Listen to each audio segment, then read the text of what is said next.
We wanted to go over a couple things before installing the hold down onto the car. First and foremost, we are including these screws with locking washers. We tried a couple of different methods. Thread locker would have to be a high temp and would not separate if you wanted to take it apart. And then they have a nylon locking screw, and those worked great, but you couldn't really tighten them down in the car because of how stiff the thread locker actually was on there. So we opted for the lock washers. You do have to be really careful as they are pretty small. We included 2 extras in the O-ring and L-wrench bag. Be sure not to lose those, because if you ever do disassemble it and lose one, they're handy to have. If you do ever lose one, just let us know. We'll send you some more. Moving to the hold down itself, we wanted to give like a dry run on the bench, as it may make it easier to understand when we get to the car. First, when you get the hold down, we're going to go ahead and remove this screw entirely and set it to the side.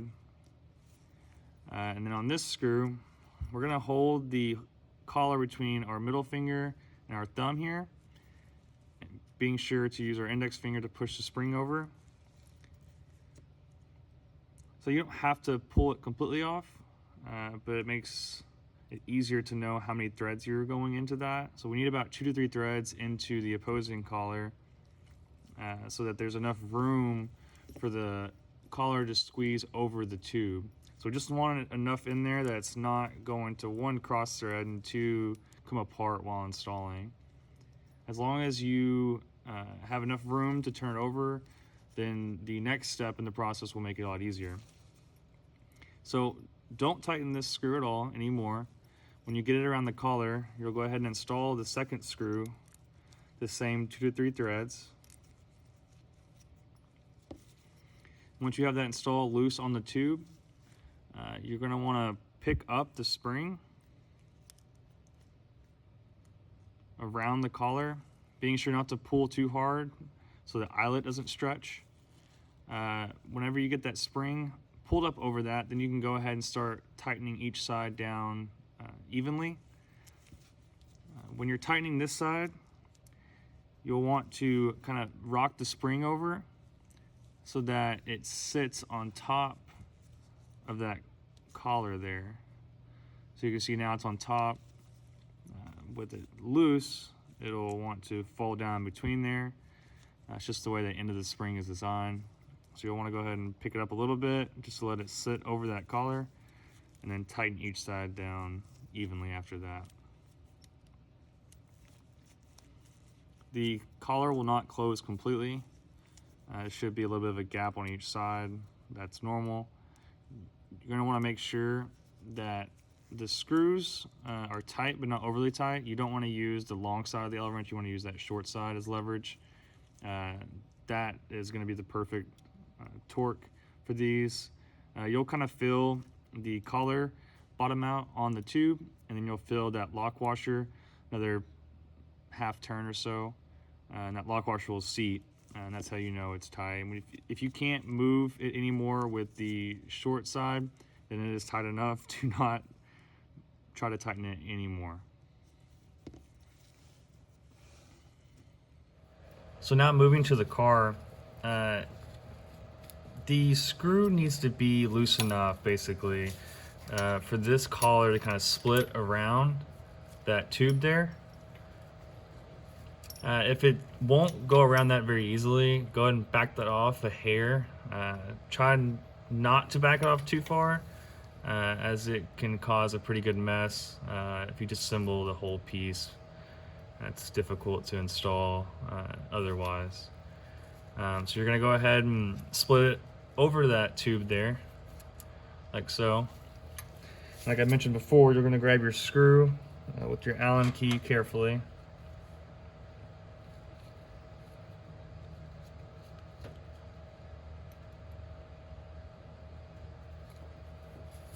Go ahead and place that screw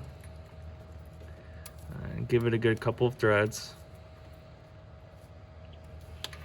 That's in place there. you'll see we'll go ahead and pick up that spring up above that collar. It shouldn't take much force at all, especially after it's loose enough to go around the tube. You should be able to pretty easily pick it up over that collar there. And then we're going to go ahead and start tightening each side down evenly. Like I mentioned on this side, you'll want to rock it over a little bit to get to the seat on top.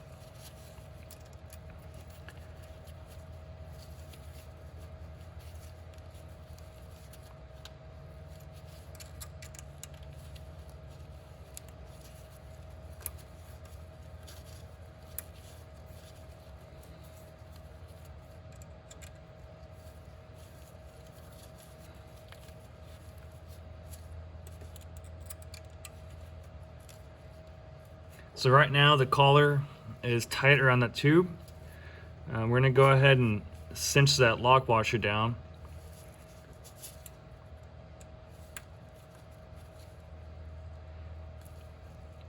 Like I said, if you cannot turn it anymore with the short side of that L wrench, that is going to be the right amount of torque.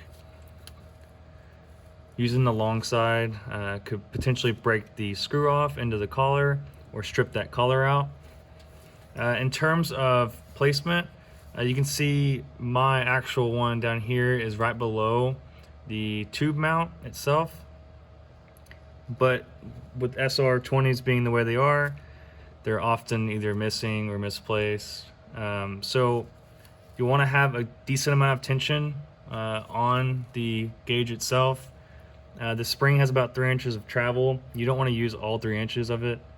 So as long as the level gauge snaps back into place, that's going to be the right amount of tension on that spring.